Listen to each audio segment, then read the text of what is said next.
Tonight, you are beside a small lamb broth stall before the city wakes. There is nowhere to hurry to now. The lamb goes in before the city wakes. You lower the pieces into the pot one by one. The water is already warm, not boiling yet, just beginning to breathe.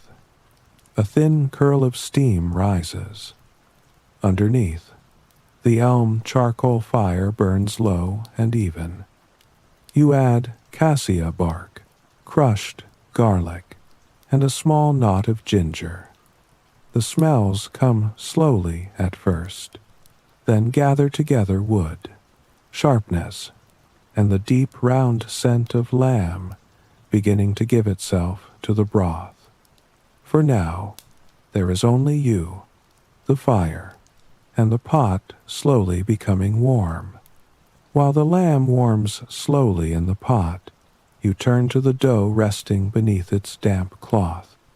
It has softened in the cool air of the early morning and yields gently beneath your fingers, smooth in some places, still slightly rough in others.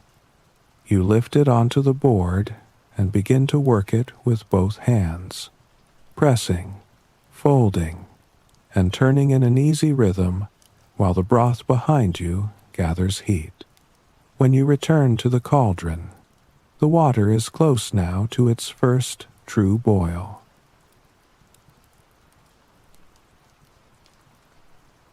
The lamb climbs slowly toward its first boil. You turn to the dough. You pull the damp cloth from the basin and set it aside. The dough beneath it has done its overnight work well. It is soft now, yielding, no longer sticking to the sides of the basin. You press 2 fingers into the surface and feel it give slowly, compliantly, like something half awake. The smell is mild, slightly fermented, clean. You lift the whole mass out and set it on the wooden board.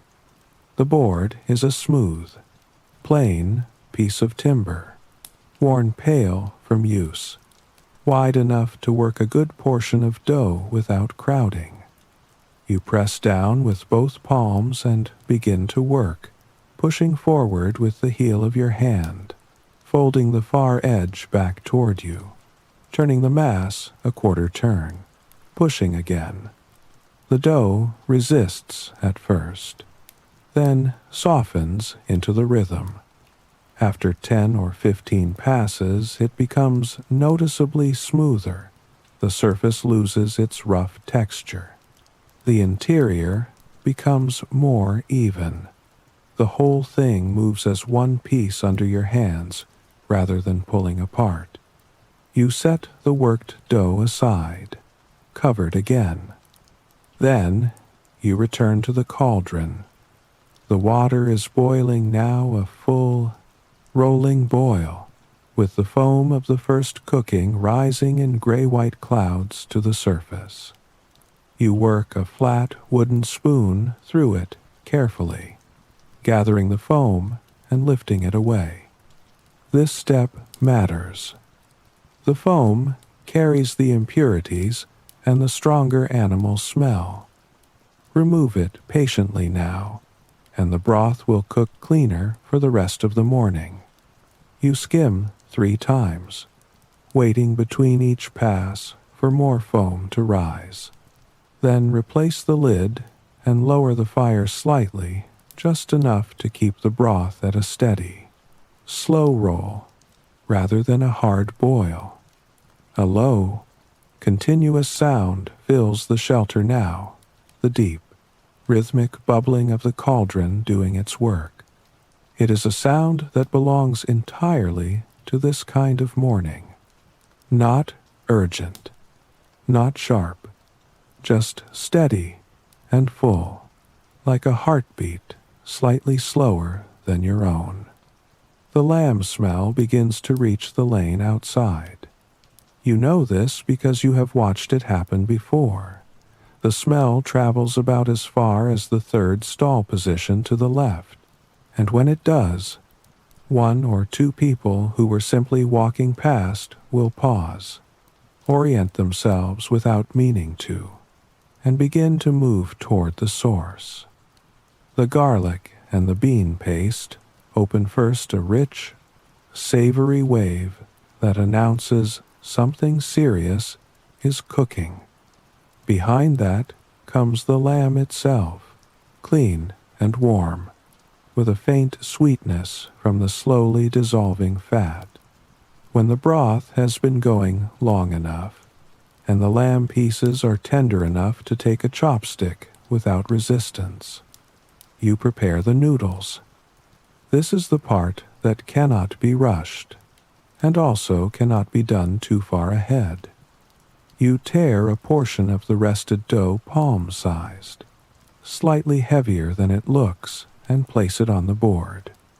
Using the heel of your hand, you press it flat, then work it outward from the center, thinning it gradually. Then you pick it up with both hands and begin to pull, stretching gently from either end, letting the weight of the dough help, easing it into a long, wide, irregular ribbon. Not uniform, the thickness varies slightly from one section to the next, which is part of the quality. The thinner sections will cook quickly and turn silky. The slightly thicker parts will have more body, more chew. Together, they make a texture that holds the broth rather than simply floating in it. You lower the noodle ribbon directly into the boiling broth. The cauldron quiets for a moment, the cold dough drawing heat from the liquid, then recovers. The ribbon of dough turns opaque almost immediately, then white, then begins to take on a faint translucence at its thinner edges. You watch for this. The moment when the noodle looks almost clear at its thinnest points, soft and glistening, is the moment it is ready. You take up the bamboo skimmer and lift the cooked noodles into the bowl. Then the ladle.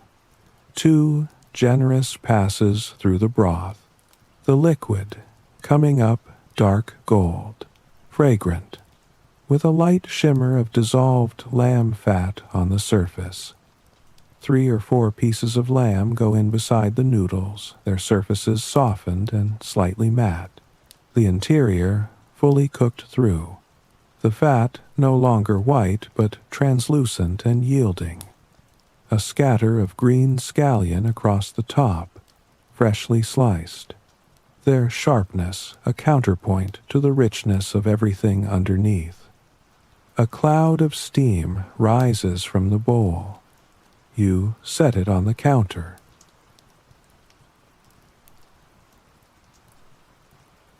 Outside, the market is fully awake now. The lane has begun to fill with footsteps, quiet voices, and the first small exchanges of the day. Steam still rises from the bowl on your counter, and before long, the familiar figure of old Wang appears, coins already waiting in his hand. He arrives the same way he always does, before the lane has fully filled, before the neighboring stalls have finished arranging their goods, while the morning is still soft at the edges. Old Wang, a man past the age when people stop counting their years precisely, lives a few doors down in the lane. He is not a large man. His linen tunic is patched at the right shoulder and has been washed so many times it has achieved a kind of washed-out softness that new cloth never has. He walks at an even pace, not slow exactly, but unhurried in the manner of someone who has calculated that there is no need to hurry. His hand, when he extends it, holds 3 copper coins pressed together the round, square-holed coins that are the currency of ordinary life here, their surfaces marked with 2 characters and worn smooth at the edges where they have been held. "Ready yet?" he calls, from a few steps away. "Almost," you say. "Just a moment."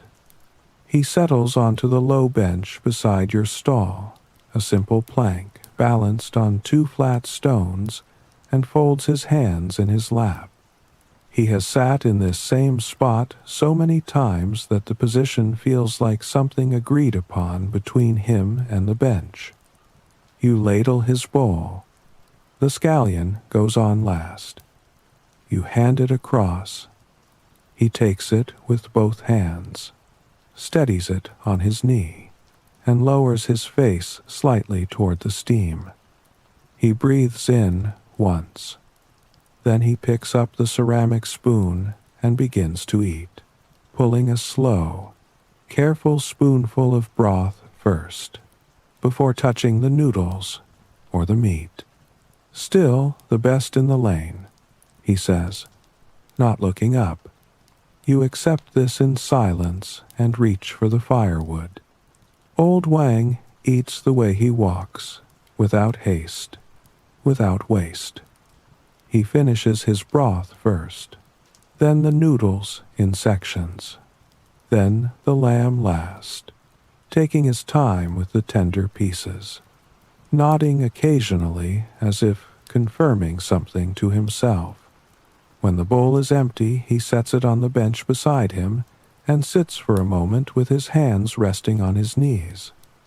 "Better than the one on the west side of the market," he says. "Their lamb is always cut too large. Never finishes cooking by the time they start selling." He pauses. "And they use too much salt." You nod and say nothing. You have opinions about the other stalls too, but you keep them. He hands you the 3 coins. They are warm from his hand. You take them, touch the raised characters with your thumb, the denomination name that has been on every coin here since the currency was re-established a generation ago, and drop them into the cloth coin pouch at your belt. The weight of the pouch has barely changed, but the sound of them landing is solid and clean, and that sound carries its own kind of satisfaction. Old Wang stands, adjusts his tunic, and nods once in your direction. "See you tomorrow," he says. He walks back down the lane. You watch him go, then turn to refuel the fire. When old Wang leaves, the morning does not pause. The lane keeps filling. The bowls keep going out. And before long, the measured footsteps of the market officials begin to move through the row of stalls.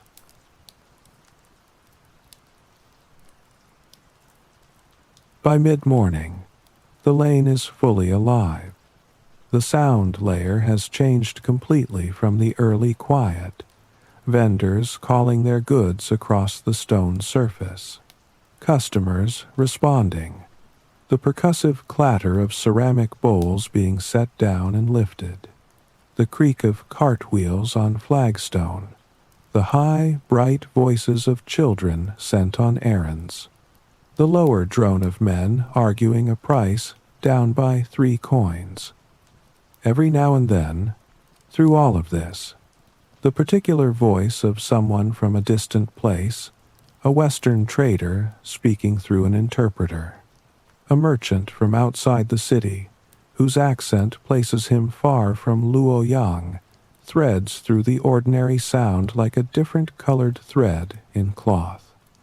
2 market officials move through the stall row.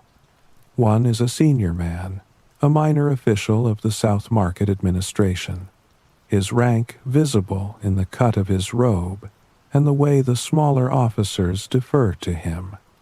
His job and the job of the office he represents, which operates under the city's governing authority, covers tax collection, price monitoring, the inspection of weights and measures, and the detection and removal of prohibited goods.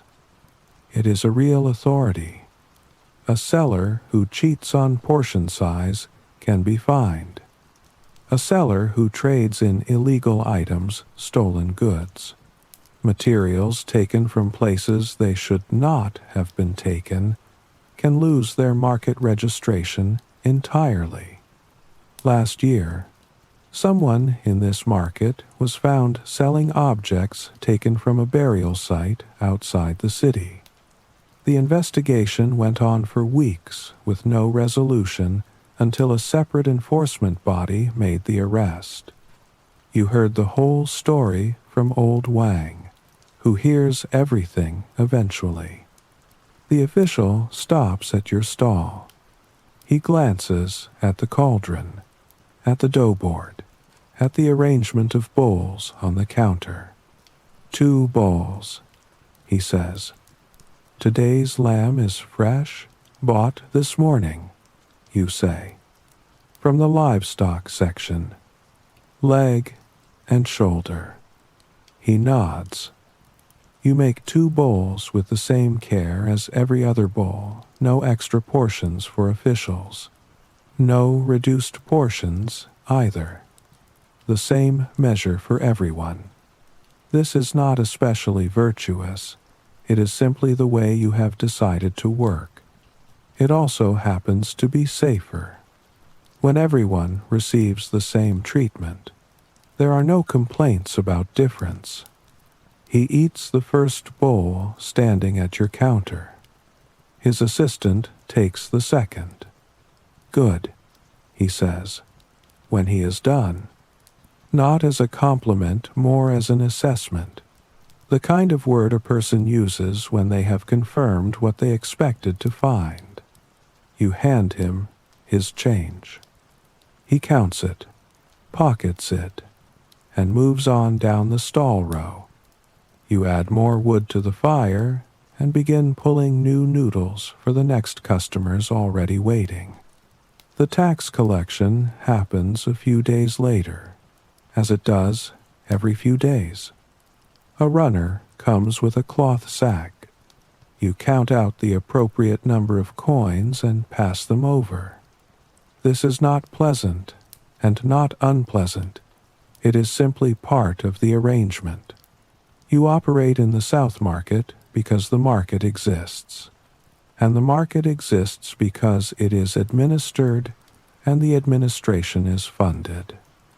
The coins you pay are the price of the stability around you, the gate that opens at dawn and closes at dusk, the official who checks weights and resolves disputes, the lane you walk home in at night without fear of being robbed. Your neighbor, the wine seller, pays his share too. So does everyone else. You do not resent it. You factor it in. By the time the officials have passed on, the day has settled into its working rhythm. The fire holds steady. The broth deepens. And as the afternoon light shifts, a different kind of customer appears at your stall.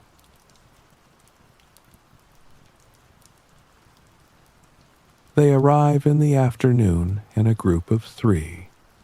Their clothing is immediately distinct from everything else in the lane.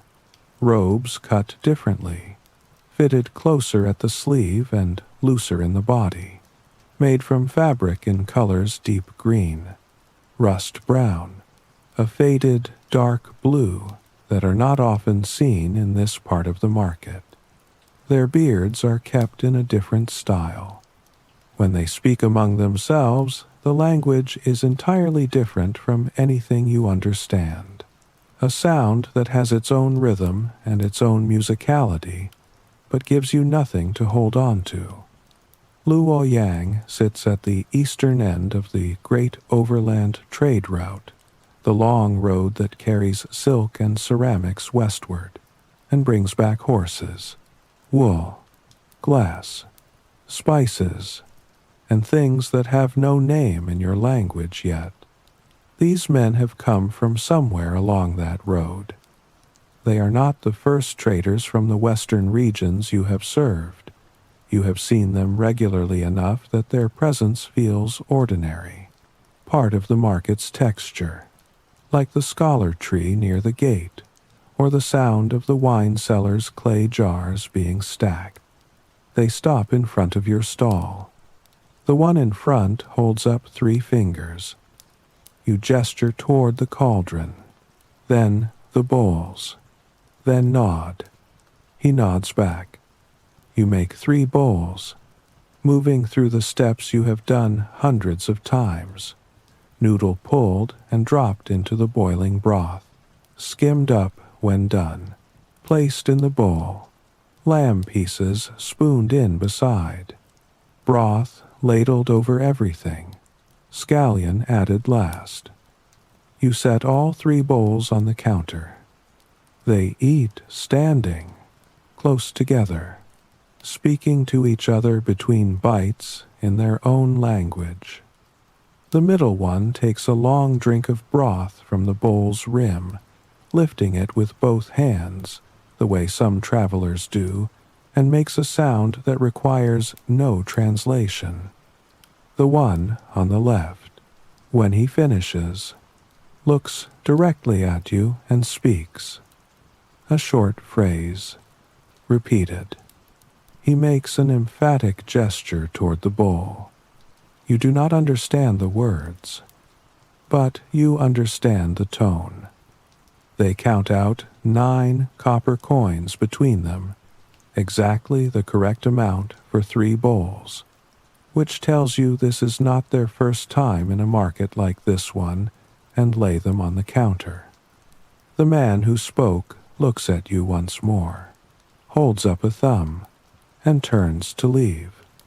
You watch them walk away, their footsteps mixing back into the general sound of the afternoon lane. Later, when old Wang stops by, and the morning rush is long past, you mention the Western traders. He nods without surprise. Most of them, he says, have been in Luoyang long enough to know the prices and the portions. They come for the lamb. Specifically, it is a meat they know well from their own cooking traditions, and a good lamb broth tastes like something familiar to them, even when everything else here is foreign. Most of them don't want scallion, he adds. They prefer extra bean paste. You had noticed this too, without marking it consciously. The regulars from this part of the city want more scallion. The Western traders ask, through gesture, for something richer and darker. Same bowl, different preferences. You have learned to read the gesture before it is made. After the Western merchants move back into the flow of the lane, the market quiets into a gentler pace. Now the customers come in 1s and 2s, each carrying with them the small, familiar patterns of the afternoon.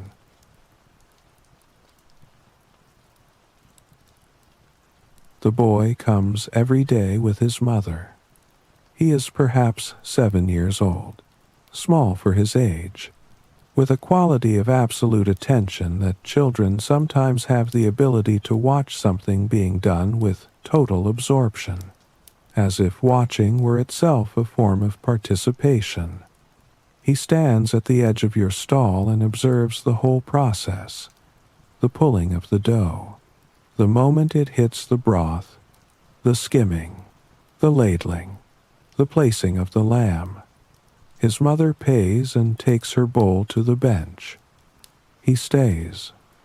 You hand him the bowl you have made for him the same as everyone else's, but with 1 extra piece of lamb tucked underneath the noodles, where his mother will not necessarily notice and make him give it back. He receives this with enormous gravity, both hands around the bowl, his eyes going briefly wide. Then he says, in a very small but deliberate voice, thank you. You nod at him as if this is a normal transaction between equals. He goes to sit beside his mother and begins to eat. The weaver woman comes in the mid-afternoon, when the lane has quieted into that unhurried pace that falls between the morning rush and the evening return of the working people. She lives in the adjacent residential block. You know her by sight, by the slight roughness of her hands and the particular way she carries herself, the posture of someone who works, seated for long hours. She makes cloth on a footloom in her home, plain linen, mostly, the kind of fabric that ends up as the working tunics of ordinary people. She has given you cloth. You have held back the best bowl of broth at the end of some days for her.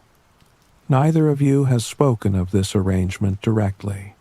It simply exists, having emerged gradually from proximity and small gestures of generosity repeated over time. She takes her bowl to the far end of the bench and eats in companionable silence. You refill the cauldron with a measure of hot water from the second clay pot that sits warming beside the fire, a practice that keeps the broth from reducing too much across a long day, while preserving its depth. The smell changes slightly each time you do this, a brief lightening, then the aromatics reasserting themselves as the new water heats through and absorbs what the lamb and garlic and bean paste have been releasing for hours. The afternoon continues in this way, the lane at a moderate pace, customers arriving in ones and twos, each bowl made with the same sequence of movements, the fire maintained at its steady level, the dough rested and pulled in portions as needed. The scholar tree near the market gate casts a long, eastward shadow across the stone surface. The hours pass gently in this way, bowl after bowl, gesture after gesture. Then, without much warning, the light begins to change.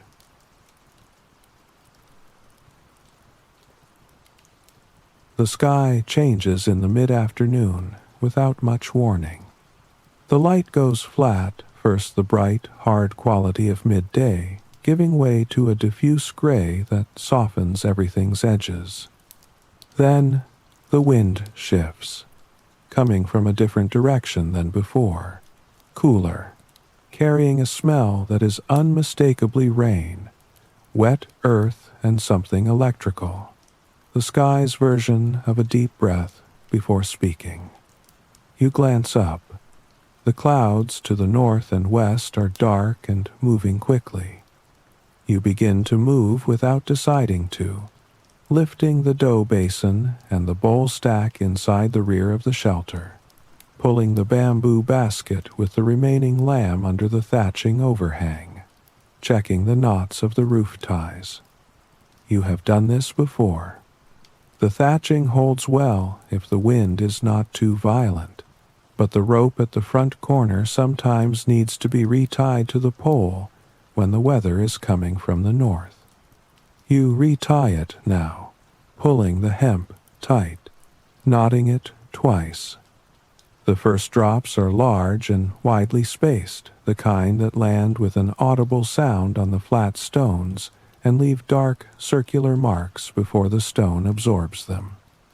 Then the spacing closes and the rain becomes continuous, a steady, moderate fall. The drops smaller now, the sound of it on the thatching a high, layered pattering, different pitches from different surfaces. Not unpleasant. In fact, quite beautiful, in the way that rain on a shelter sounds beautiful when you are inside the shelter. The lane empties within minutes. The vendors nearby pull their goods back and stand under their own awnings, looking out. The wine seller from the adjacent stall raises a hand in your direction, and you raise one back. You both settle in. This is familiar territory, the sudden afternoon rain that stops business for however long it stops business. And there is nothing to do about it except wait and use the time. You pour a small amount of the afternoon's broth into a bowl for yourself and sit on the low stool. The broth has been cooking for the better part of a day now. Its color has deepened significantly from the early morning version, richer, more amber, with a complexity that comes from hours of slow work rather than from any single ingredient. The lamb fat has long since dissolved into the liquid and given it a slight body, a quality that coats the spoon. The garlic has gentled and sweetened. The bean paste has spread itself evenly through everything. You drink it slowly. The rain settles into its rhythm, and you settle with it. At some point, sitting there with your bowl in the gray afternoon light, your thoughts find their way back to the village where you grew up, outside the city walls. You can see it clearly, the smaller version of this same rain falling on the fields, on the low roof of your family's house, on the packed earth of the courtyard where your mother used to set clay pots out to collect the water. You and your parents sheltering inside. Your mother heating a small pot of millet porridge. The sound of the rain on the thatch overhead almost identical to the sound you are hearing right now.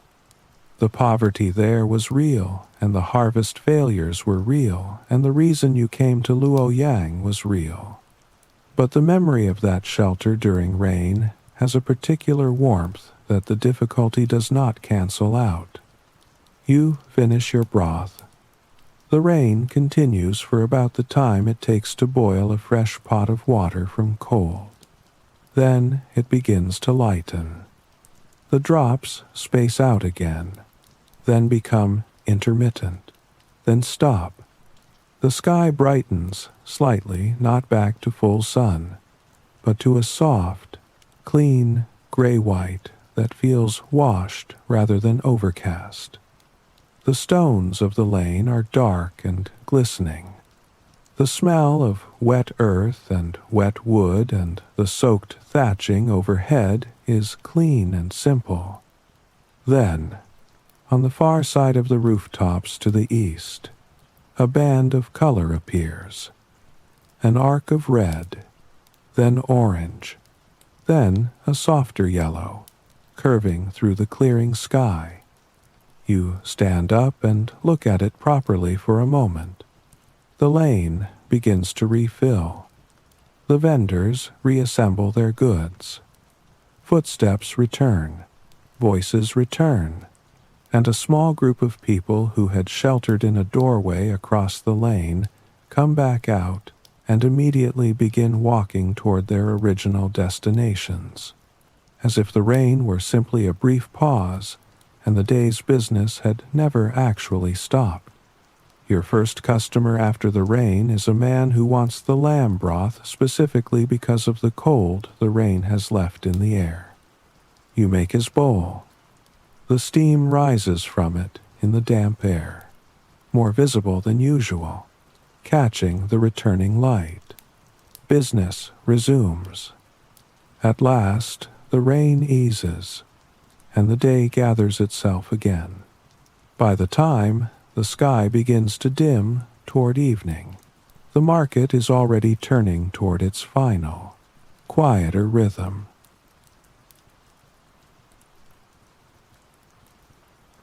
The market gate bell sounds as the sky moves toward dusk. It is a clear, carrying sound, the kind that reaches every corner of the South Market easily, designed for exactly this purpose. The vendors hear it and begin the process of closing, extinguishing fires, covering goods, stacking and binding and loading. The rhythm of the lane changes for the third time in a day. The outward flow now dominant, people and carts and goods moving away from the center and back toward the residential blocks and the city's quieter interior. You bank your fire, first pressing the remaining coals down with a flat paddle, covering them with a layer of ash, then adding a measure of dry earth over the top. This will extinguish the fire completely while protecting the firebox and the cauldron base from the sudden cold of the night air. The remaining broth you transfer carefully into a sealed clay pot, a wide-mouthed vessel with a fitted lid, heavy when full. What is left will form the base of tomorrow's broth. You will add fresh water and a new portion of lamb to it in the morning, and the accumulated depth of today's long cooking will carry forward into tomorrow's bowls. This is one of the things that took you a while to learn, and that old Wang eventually explained. The broth improves each day that it carries something forward from the day before. A broth cooked only from morning is good. A broth that has been building for several days is something else. You wash the bowls at the small water basin beside the stall, a rinse, then a scrub with a bundle of rush stems, then another rinse, the ceramic spoons, the bamboo skimmer, the ladle, each piece set to drain on the flat stone beside the basin, then stacked in the correct order inside the shelter. The dough board wiped down, the remaining dough covered and put away. Then you untie the coin pouch from your belt and count. The coins make a dry, metallic sound as you sort them into small stacks on the board surface. You count once, then recount.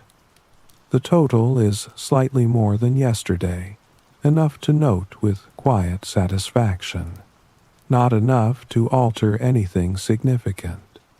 You divide the amount in your head, the portion for tomorrow's lamb purchase, the portion for flour and scallion and garlic, the portion for the periodic market tax. And what remains? What remains goes into the clay storage jar at the back of the shelter, a vessel that has been filling slowly, coin by coin, for 2 years now. You pour today's remainder in and listen to the coins land. Then you tie everything shut. Pick up the plain wooden staff you keep beside the shelter entrance. Not a weapon exactly, more a presence, something to hold while walking home at night, and step out into the lane. The evening lane is a different kind of place from the daytime lane. The vendors are mostly gone. In their place, neighbors returning home at the end of their work, moving in the purposeful but relaxed way of people whose main task is now simply to get inside and eat and rest.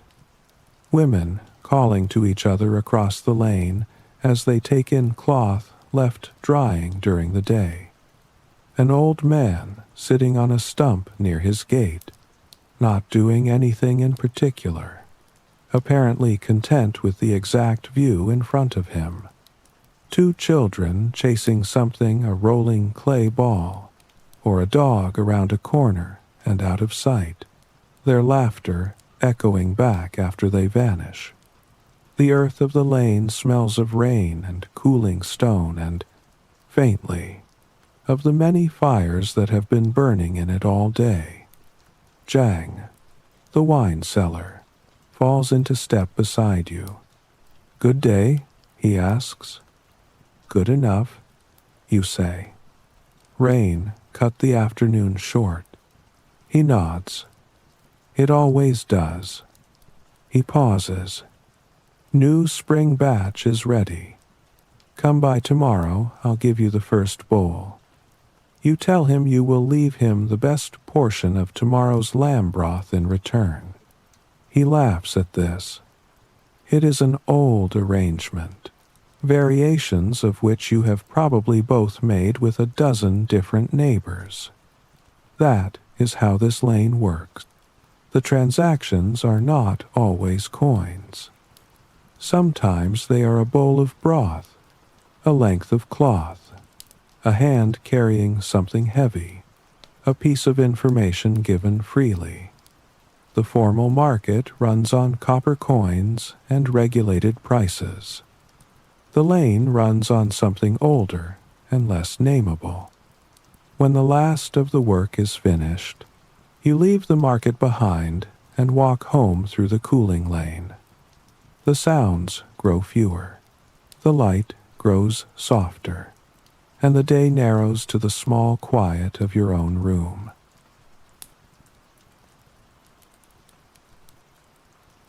Your house is a single room, earthen walls, thatching above, a wooden door that opens inward. Inside, a bed frame with a sleeping mat, a low table, a wooden stool. Near the wall, the large clay storage jar for grain, mostly millet now, with a measure of sorghum at the bottom. On the table, an oil lamp made from plain clay. You set the staff against the wall and sit. The day's weight settles into your legs immediately, the particular heaviness of long hours on your feet, the specific soreness in your forearms and shoulders from pulling dough and lifting the cauldron's ladle hundreds of times. You press your right hand against your left shoulder and feel the muscle ache there, familiar and unremarkable. You light the lamp. The flame is small and steady. The oils smell faint and slightly greasy. Its light reaches just far enough to illuminate the table surface and the near wall, leaving the corners in darkness. Through the window opening a small square cut in the earthen wall, without glass, covered at night with a wooden shutter that you close. Now, the moon is visible, full or nearly full, its light falling across the lane outside in a clean, pale wash. You heat a small pot of water over a clay brazier and pour it into a bowl. Then you take out what you have saved for your own evening meal, a round of millet cake, flat and slightly rough in texture, made from stone-ground millet flour cooked on a flat stone over the fire. Plain food, filling food, the kind of food that sustains without requiring thought. You eat it with a cup of cooled broth poured from the day's remainder, a different quality from a fresh-made bowl, richer, slightly more concentrated, with the particular depth that comes from a broth that has been working all day. The millet cake soaks up some of it when you dip it, which helps. After eating, you sit for a while at the table. The lamp burns. You think about the old almanac's instructions, the one your neighbor let you read, the household guide that covers the entire agricultural and domestic calendar, month by month. In the 10th month, it says, there are things to preserve. Lamb cut small, dried in the air, then packed in salt and spice. Winter food, stored against the cold months when fresh meat is harder to find. You have been thinking about doing this. The season is turning, and the cooler air makes preservation easier. The almanac also speaks of other things for the 10th month, community obligations, the duty of those who have more than enough to look to those who have less, the isolated elderly, the sick, the families whose harvest has failed. This is not presented as charity exactly, but as the ordinary practice of a neighborhood that intends to survive winter intact. You have seen this in action more than once in the lane, the collective quiet that surrounds a household in genuine difficulty, the way resources shift without being announced, the bowl of something warm left at a door, the extra firewood appearing beside a gate. You are not yet in a position to give much. But you are no longer in the position you were in when you first arrived in this city with nothing and knowing no one, and not understanding how any of it worked. 2 years of learning, and of small reciprocal kindnesses, have put you somewhere more stable. The lamp begins to gutter slightly. The oil is nearly done. You extinguish it before it goes out on its own, preserving the last drop of oil for tomorrow morning's first lighting. The room goes dark except for the moonlight through the shutter's edge. Night passes, and then many more nights after it, without ever seeming to change all at once. The season begins to turn.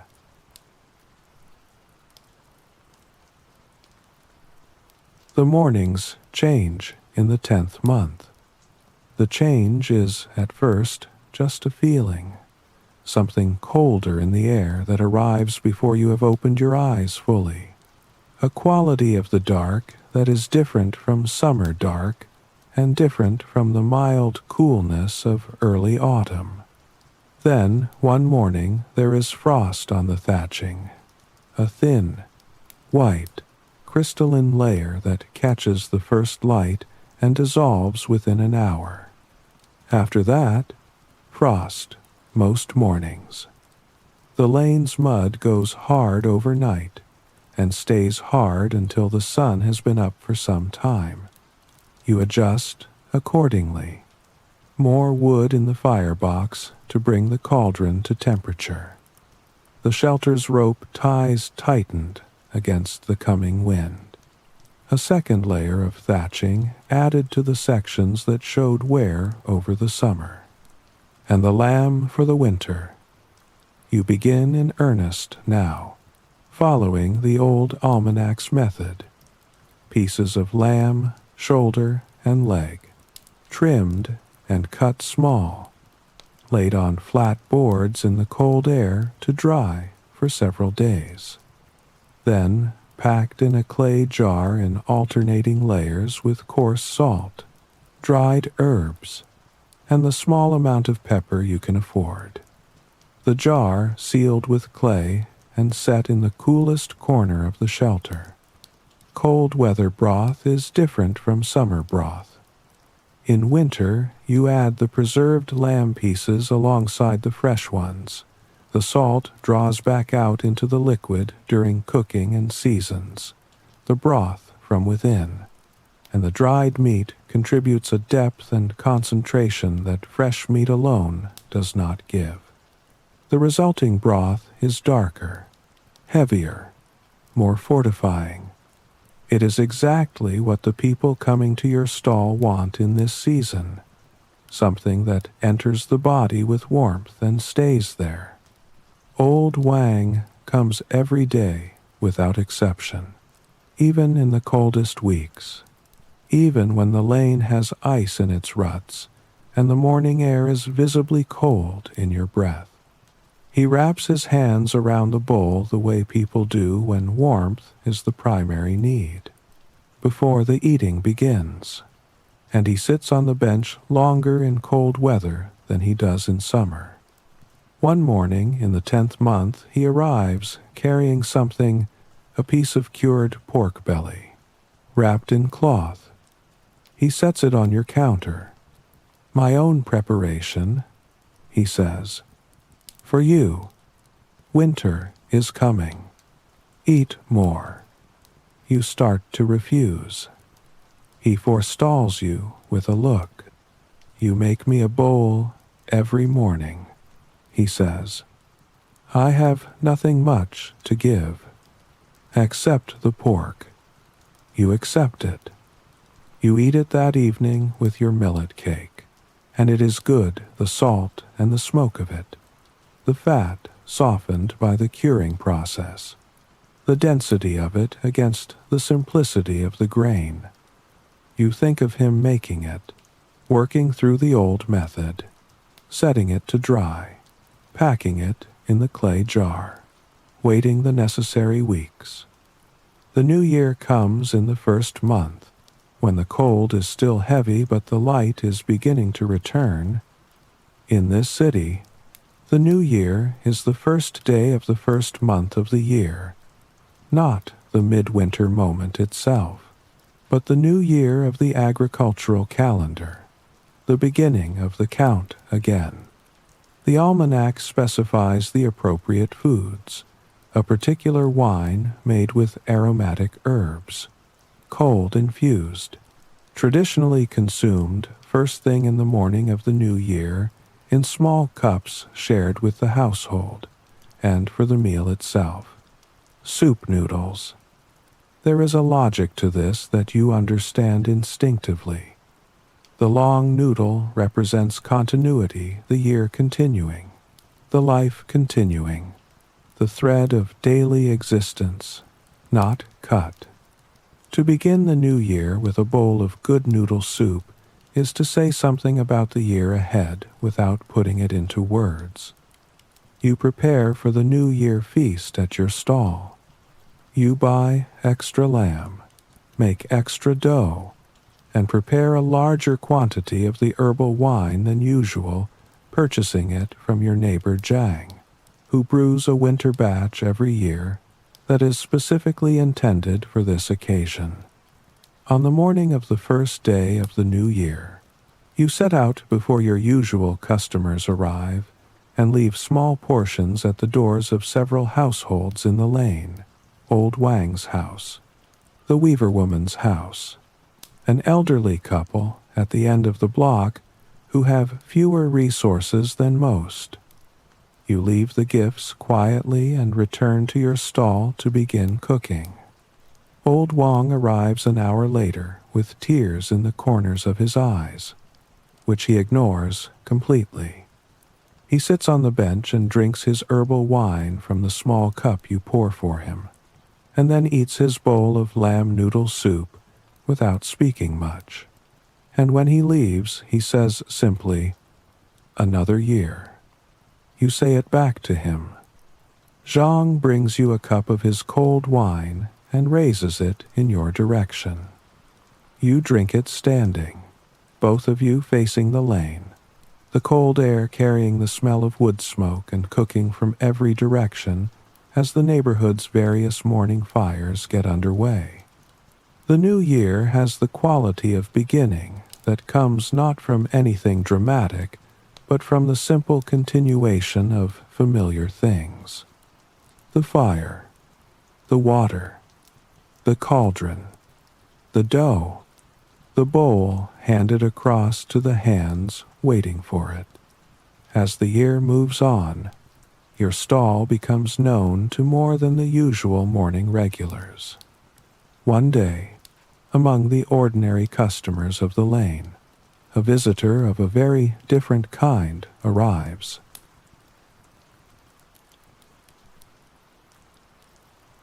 He arrives on an ordinary afternoon, distinguishable from everyone else in the lane by the quality of his robe, silk, dyed in a deep blue that does not come from the simple dye plants available to ordinary people, with a border worked in a slightly contrasting shade.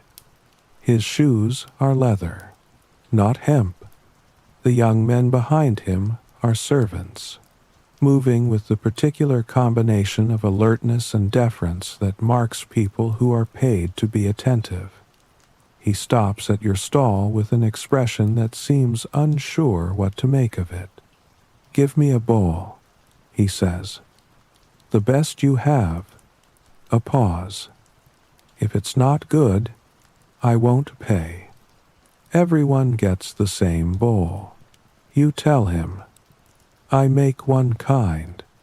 He looks at you for a moment, then nods. You make the bowl the lamb pulled fresh from the cauldron, the noodle just cooked, the broth ladled over everything with the scallion placed last. You hand it to him. He takes it with a slight awkwardness, as if he is not accustomed to receiving things with both hands. He eats standing at the counter. You watch him without making it obvious. He takes the first bite carefully, clearly uncertain what to expect. Then he stops. He takes another bite. His expression shifts, something giving way in it, some prepared skepticism releasing its tension. This is better than what my household kitchen makes, he says, with the tone of someone stating an unexpected fact rather than offering a compliment. How? Fresh lamb, good broth, well-made noodle, you say. He considers this. Then he counts out his coins, a few more than the price, and places them on the counter. You move the extra coins back toward him. He looks at them, then back at you. Just the price, you say. He picks up the extra coins slowly. He seems faintly surprised, then nods in a way that suggests this was the right answer. He comes back. Not every day, perhaps twice a week, sometimes with a friend or two. When he brings companions, they eat with varying degrees of self-consciousness, some of them trying to adopt the manner of the lane as if it were a game, others simply eating with honest appetite and not worrying about what the setting means. You treat them all the same. One afternoon he stays a little longer than usual and asks you something you do not expect. How do you make the broth that way? You explain the method, the quality of the lamb, the long cooking time, the bean paste, the skimming, the balance between freshness of the morning's preparation and the depth carried forward from the day before. He listens attentively. It's not a secret? He asks. It's not a secret, you say. It's a practice. You have to do it every day. He thinks about this. Then he finishes his bowl and leaves. You do not know if he ever tries to apply what you said, but the question itself seems genuine, and genuine questions, in your experience, are worth answering honestly. After he is gone, the stall returns to its usual measure of quiet work, yet the memory of that visit lingers lightly, like steam that has risen and vanished, leaving the day to continue as before.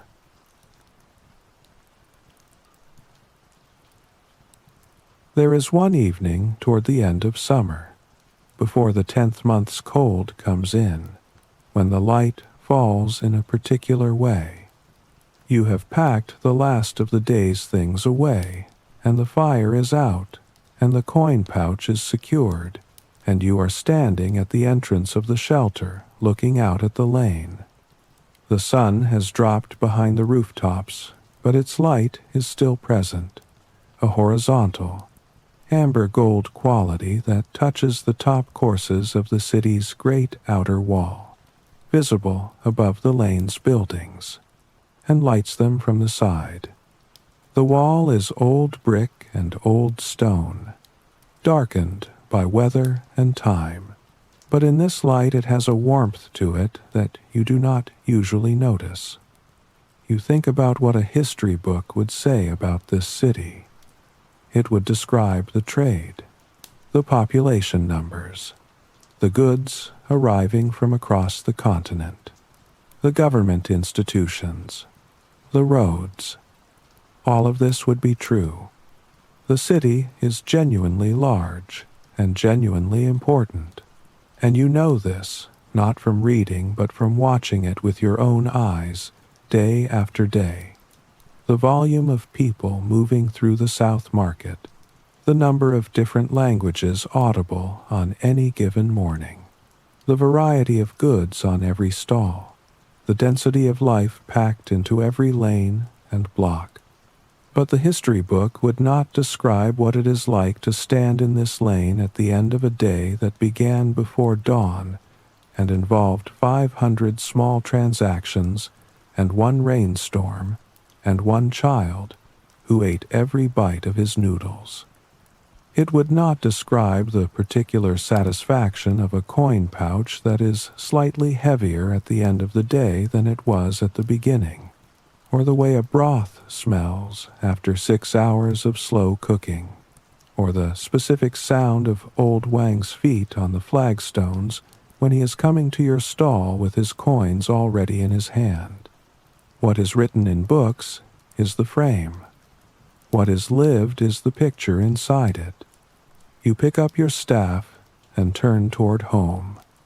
The lamp in the neighbor's house is already lit, its light visible through the shutter crack as a warm orange line. From further down the lane comes the sound of an evening meal being prepared, the thud of a wooden spoon against the base of a clay pot, a small child's voice, an adult answering it. A dog, sitting near a gate, raises its head to watch you pass, then lowers it again with the philosophical indifference of a dog who has seen you pass before. The evening is mild. The sky above the lane, in the narrow strip visible between the rooftops, is deep blue, moving toward purple, with one bright star already showing near the horizon. You walk home. The days continue to gather in this way, one into the next.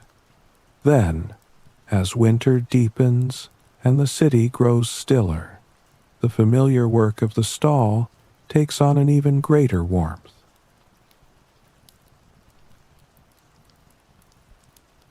Inside the small room, the lamp is lit.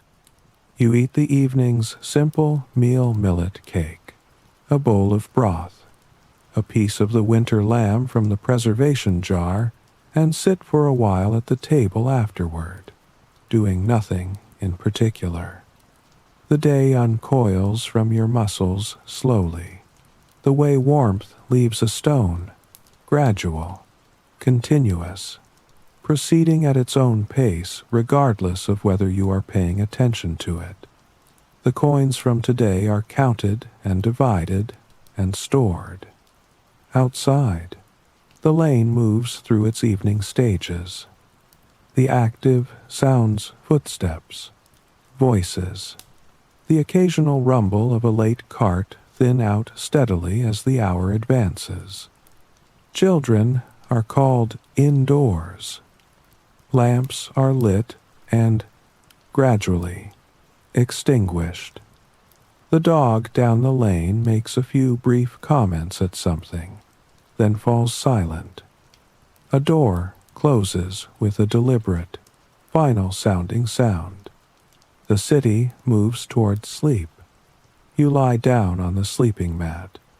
The mat is flat and slightly rough, familiar against your back. The quilt, folded over you, holds the warmth of the room. Through the closed shutter, the moonlight makes a thin, pale line on the wall. The sounds that remain are the sounds of deep evening, the very distant bark of a dog somewhere across several blocks of houses, the wind moving through the thatching overhead with a dry, papery sound, the occasional creak of the wooden door expanding or contracting in the night air. These sounds do not disturb. They are the sounds that tell you the city is still there, holding its shape around you, continuing through the night its long, ordinary existence. A city of this size and age is never fully silent, even at its quietest. There is always the faint, ongoing murmur of 10,000 sleeping lives, the small sounds of inhabitation that cannot be entirely stilled. You breathe. The smell of the day stays with you even here. Lamb and wood smoke, the mineral edge of the well water, the faint sweetness of the millet cake, the particular smell of the lane in evening. These are the smells of your life in this place. In the way that familiar smells carry a kind of belonging, not nostalgia exactly, but presence. The confirmation that this is where you are, they settle something in you that the day's work has left slightly open. Slowly, the lamp on the table dims as its oil exhausts. The room darkens by degrees. So, the season carries you forward, through cold mornings and evenings of firelight, and little by little, without ever announcing itself, an entire year begins to take shape around the stall.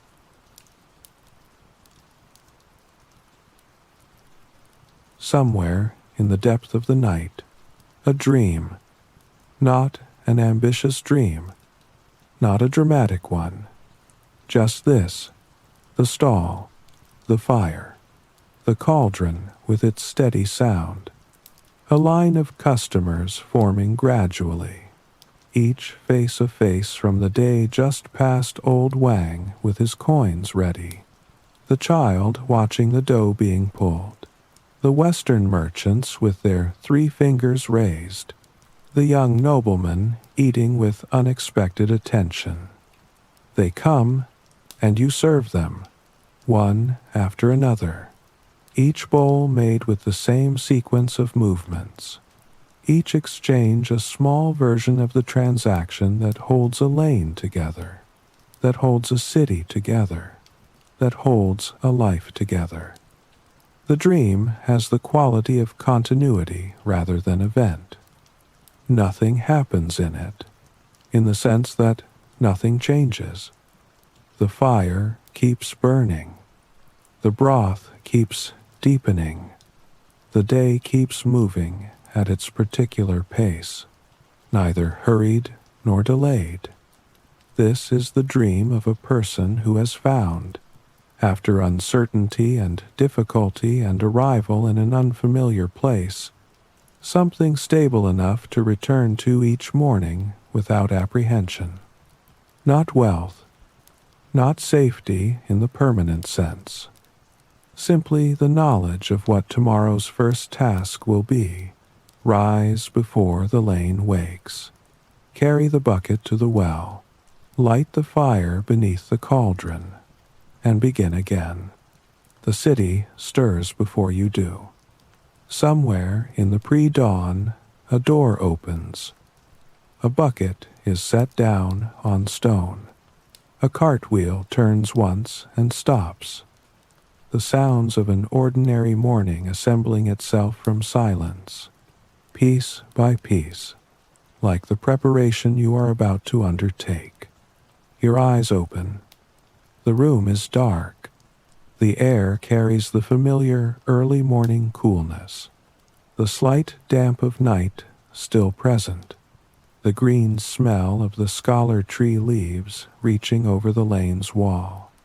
Through the shutter's edge, not quite black anymore. The first dilution of darkness before the dawn. You sit up. The rough linen tunic is already in your hand. The staff is where you left it. The empty water bucket is by the door. The lane is yours for another few minutes before anyone else appears in it. And the cauldron is waiting. And the lamb is waiting. And somewhere on the wooden board in the shelter, covered under its damp cloth, the dough from last night is rested and ready, soft and yielding, waiting for your hands. You step out into the morning. The mist has come back, exactly as it was yesterday. exactly as it was the day before, low and cool, carrying the smell of wet stone and green leaves, moving slowly through the lane in thin drifts that part around you as you walk. Ahead, the well. Above, the last stars withdrawing from a sky that is just barely, at its eastern edge, beginning to pale. One more day beginning. One more fire to light. One more bowl of lamb broth finding its way through your hands to someone who is cold or tired or simply hungry and glad of something good. This is what Luoyang is. Not only its walls and palaces, not only its commerce and its crowds, but also this, the smell of lamb cooking in a lane before the city wakes, the sound of a few copper coins counted at a table in lamplight, the warmth of a bowl passed between two hands in the cold morning air. This is what any city is, at its most real.